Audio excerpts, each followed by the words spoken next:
이곳은 경주 굴불사지 사면석불이 있는 장소입니다. 여기 바로 위쪽에 백률사가 있습니다. 이 과거에 그 굴불사지 터인데 여기에 있는 이 보물입니다. 이 사면석불이. 이제 우리가 이 사면석불을 좀 둘러보겠습니다. 지금 앞에 보면은 그 삼존불이 이렇게 배치되어 있습니다. 이곳이 이 굴불사지에 오게 되면 가장 먼저 우리가 보게 되는, 흔히 여기를 정면으로 알고 있는 그런 곳입니다. 그런데 이 사면불은 방위불이라고 하죠. 동서남북 방위불입니다. 그래서 각 방위마다 어떤 부처님을 배치하는가 하는 것이 달라집니다. 그러면 먼저 이 처음 들어오자마자 보이는 이곳이 어떤 방위인가, 이것이 궁금할 겁니다. 그것을 찾는 방법은 간단합니다. 이 삼존불의 중앙에 본존이 어떤 부처인가를 알면 될 텐데, 그것이 쉽지는 않죠. 사전에 어떤 정보를 갖고 있다든지 하지 않으면은 쉽지 않을 겁니다. 그래서 가장 먼저 찾을 수 있는 것이 이렇게 지금 이제 그 해의 방향도 있다 그렇게 하겠지만, 이제 이렇게 보면은 우리가 쉽게 알아볼 수 있는 방법이 하나 있습니다. 자, 먼저 뒤쪽으로 한번 가보겠습니다. 이렇게 뒤쪽에 가다 보면은 굉장히 저 정도면 고부조다 하는 그렇게 불상이 아주 도드라지게 새겨져 있습니다. 그런데 여러분에게 여러 차례 소개해 드렸죠. 이 부처님은 보니까 손에 무엇인가 동그란 그런 물건을 들고 있습니다. 그러면 이 불상은 그 약사열의 불이구나, 이렇게 알 수 있는 겁니다. 그런데 이 사방불 방위불에서 약사열의 부처님은 그 동쪽에 위치하게 되어 있습니다. 여기가 동쪽인 겁니다. 그 정반대편은, 그러면 우리가 처음 정면이라고 했던 데는 서쪽이다. 이 굴불사지 사면불에서 지금 보기에는 이 동쪽의 약사불이 아주 훌륭하다, 이렇게 봅니다. 이 사면불이 언제입니까? 700년대 전반 그 정도의 이 조성이 됐을 거라고 하지 않습니까? 그래서 굉장히 긴 세월을 지내왔는데, 이 약사열의 불 보면은 뚜렷하게 잘 조각이 돼 있는 모습도 그렇고, 아주 건장한 체격이 건장하고, 두상도 보면은 거의 환조의 한 반 정도는 될 정도로 이렇게 깊이 조각이 돼 있습니다. 보기에도 아주 믿음직하고 멋진 그런 불상이다, 이런 생각을 합니다.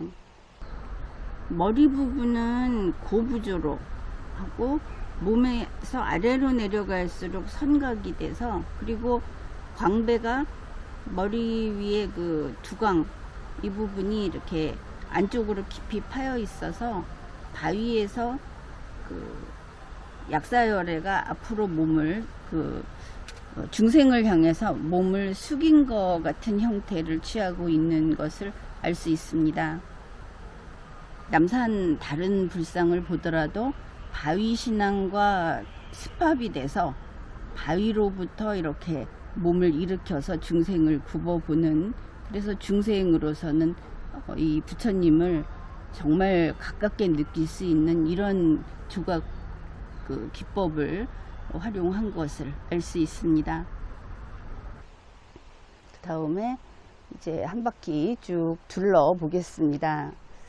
이쪽이 동쪽이고, 그러면 아마도 그 다음 면, 여기는 남쪽이 되겠죠? 이 남쪽은 그 사전에 좀 살펴본 바에 따르면, 지금으로서는 오늘은 불교 미술식으로 그렇게 살펴볼 작정을 한 것은 아닙니다. 그런데 이 남쪽에는 현재 불상이 두 구가 설치되어 있죠. 이거 불상도 구라고 표현도 하던데, 하여튼 두 분이 새겨져 있습니다. 이 남쪽에 불상이 원래는 세 구가 있었는데 현재는 두 구만 있습니다.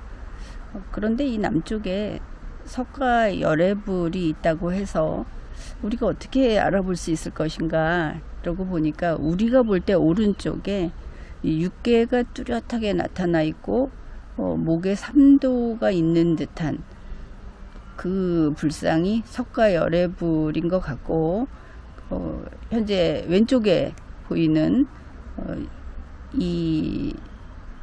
이쪽은 이제 보살상이다, 그렇게 볼 수 있겠습니다. 그러니 여기에는 동서남북 사방불로서 남쪽에는 석가열애불이 있고 북쪽에는 미륵보살이 있고, 이렇게 위치를 잡고 있는 것을 알 수 있습니다.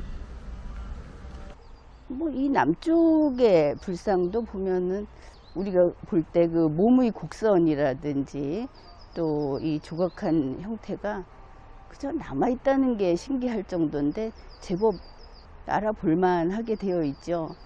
중앙에 있는 부처는 아예 두부가 없고, 오른쪽은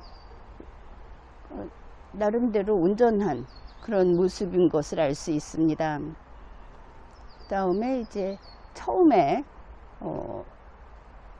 이곳을 처음 방문하면 정면으로 이렇게 보게 된다고 했던, 여기가 어느 쪽입니까? 저 뒤쪽이 동쪽이라고 그랬으니까 이쪽이 서쪽이 되겠죠. 그렇습니다. 이쪽이 서쪽입니다.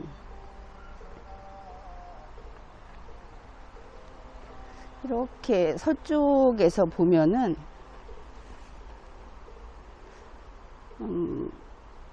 이곳이 이제 삼존불이 배치되어 있습니다.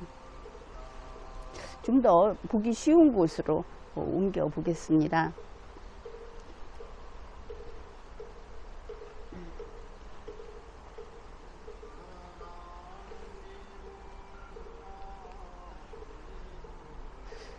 서쪽이라고 한다면은, 그러면은 이 부처님은 어떤 부처님인지 알 수 있을 것 같죠? 예, 저 중앙에 있는 본존이 아미타불이고, 그리고 이제 협시보살 이렇게 있는데, 아미타불의 왼쪽에 있는 협시보살은 아주 그 인상이 독특하고 그냥 보기에도 멋지게 보입니다. 그리고 여기 아미타불 그 머리 부분을 이렇게 보게 되면 눈이 상당히 두툼하게 그렇게 표현이 되어 있죠. 게다가 여기 본존불이 커다란 바위덩이에다가 몸을 새기고, 머리 부분은 따로 그 조각을 해서 연결을 한 것으로 그렇게 알려져 있습니다. 그러니까 우리가 그 머리 부분만 따로 조각을 한 불상 많이 보았죠. 이제 그런 식이다, 우리가 지금 문화재를 이렇게 둘러보고 하면서 한 번 보고 두 번 보고 여러 번씩 보면서 그 자리에서 함께 생각을 해보고 있습니다. 지금 보기에 이 아미타불을 본존으로 한 삼존불, 그리고 이 전체로 봤을 때 사면불, 여기에서 어떤 불상이 특히 보면서 마음이 편안하다, 이렇게 바라볼 때 그 이상의 세계를 담고 있는 것 같다, 이렇게 느끼는 분들이 또 있을 수 있습니다. 그리고 아직은 그냥 첫 만남이니까 이런 그 사면불이 있구나, 그렇게 볼 수도 있겠죠. 이 사면불이 어떻게 이 자리에 있게 됐는가 하는 내용은 안내문에도 있고 널리 알려져 있습니다. 이곳이 과거에 신라 때 굴불사터였다. 그런데 굴불이라는 한자를 보면 부처를 파낸, 땅에서 부처를 파냈다 하는 뜻이 되겠죠. 한자가 그렇습니다. 그래서 굴불사라는 것은 부처가 땅에서 나온 곳에 세운 절이다. 우리 상식적으로 풀이를 해도 이런 풀이가 가능합니다.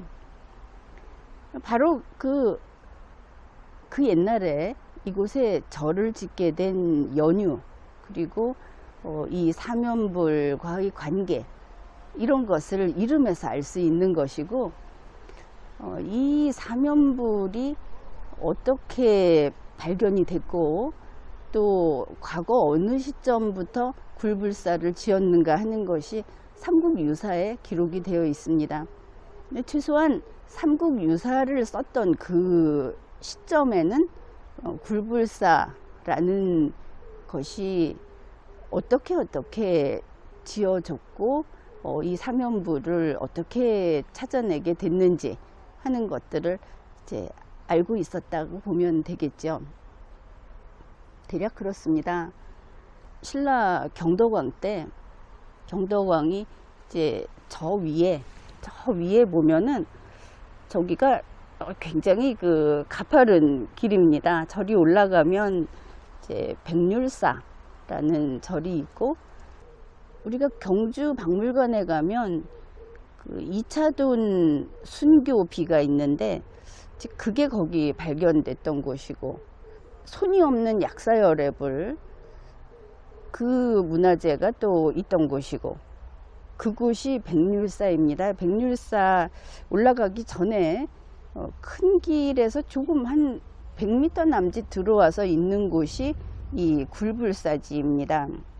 원래는 이곳이 유명했고 왕이 왔던 곳이니까 이렇게 되겠죠. 물론 그때 왕이 백률사를 왔다가 이 사면불을 발견하게 됐다고 합니다. 이제부터 우리가 관심을 가질 것은 바로 이 부분입니다. 사면불, 사방불, 이렇게 보면 물론 형체를 알아볼 수 없어서 동서남북 어딘가에는 석가열의 불이 새겨져 있을 수 있습니다.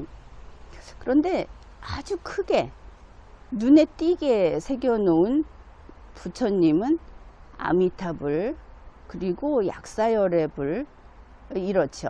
그 다음에 이 북면 그쪽에 관음보살 선각이 있습니다. 뭐 거의 지금은 알아볼 수 없는 상태인데, 이 이름들을 들어봤을 때 여기 굴불사지는 아마도 대승불교 계통, 또 신라 밀교라고 하는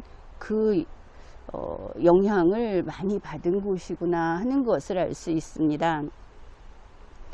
갑자기 이렇게 띄엄띄엄 밀교가 어떻고 어떤 부처님을 방위불에다가 모신 것은 어떻고 이렇게 이야기를 하면 좀 뭔가 모르지만 어렵다 이렇게 생각을 할지 모르겠습니다. 이런 이야기를 하는 까닭은 분명히 있습니다. 이 사방불 또 밀교 게다가 경덕왕이 여기 와서 이 사방불을 어떻게 발견했느냐 하면은 여기에 왔을 때 땅속에서 연불 외우는 소리가 들렸다고 합니다.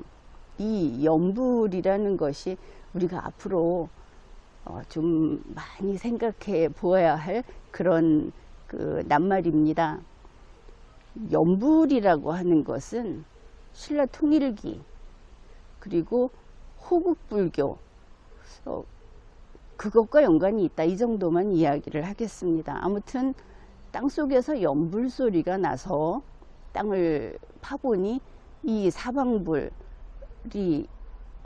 나왔다. 그래서 모셔놓고 이제 절을 지었다 이렇게 되어 있습니다.